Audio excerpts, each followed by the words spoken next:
شوقي يزداد للأصحاب والأهل بالذات، شوقي قلبي لتخزينا بمنظر خيالي، أجتمع بأخواتي والأهل في مقيال القات، وسط ديوان جدي والتقي كل غالي، يذهب الحزن من صدري وقهر الحكايات، وابتسم حين اشوف اهلي وناسي قبالي.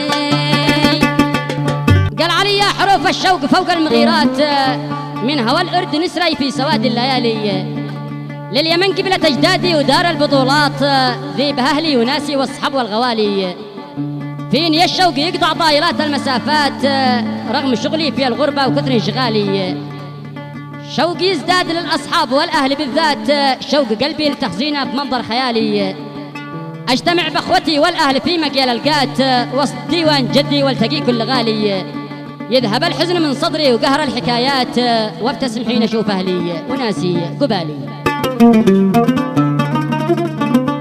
قصيدة شوق وحنين كتب كلمات الأخ الشاعر علي عبد القادر الوادعي، من أبناء محافظة حجة، والذي أرسلها من أرض المملكة الأردنية الهاشمية، يهديها لكل أخوانه وأهله وربعه في اليمن، والقصيدة تحكي وتعبر بما فيها.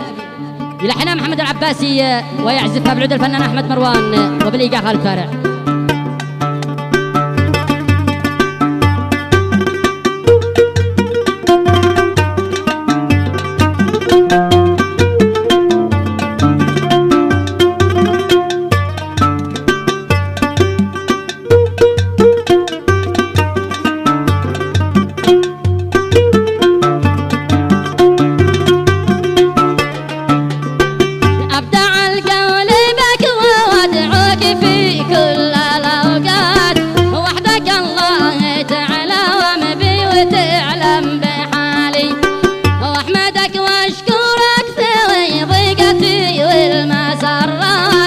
كاشف الهم يا عوالي على كل عالي، ما سواك انت رب وصانع المستحيلات، والموالي لمن في تحت عرشك موالي.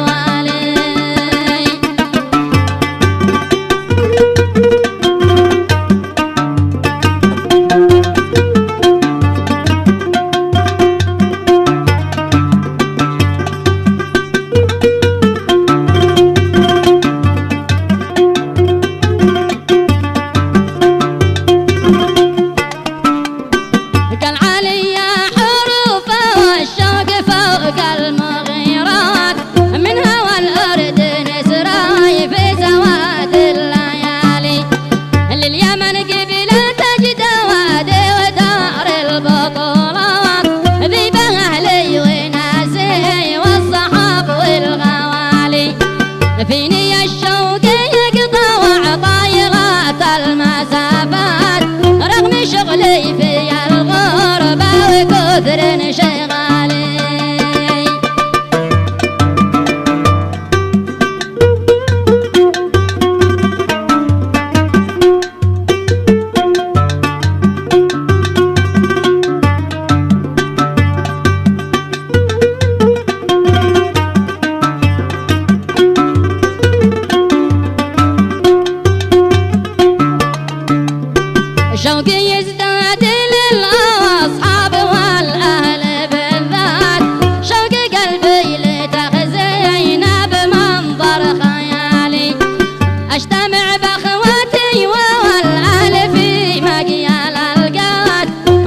اصبر صبرا تنال المعالي.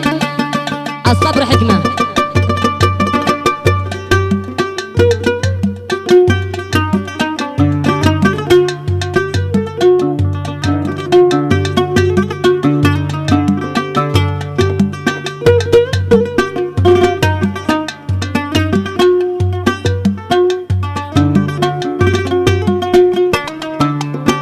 يا مسافر على الدوير خذ اقوى التحيات، شلها من يميني شلها من شمالي، شلها لبلاد رغم طول المسافات، لليمن شلها لاهلي وكل الغوالي، كل ربعي ولو جوارت سنين المعانات، عاد بنلتقي ما تطول الليالي.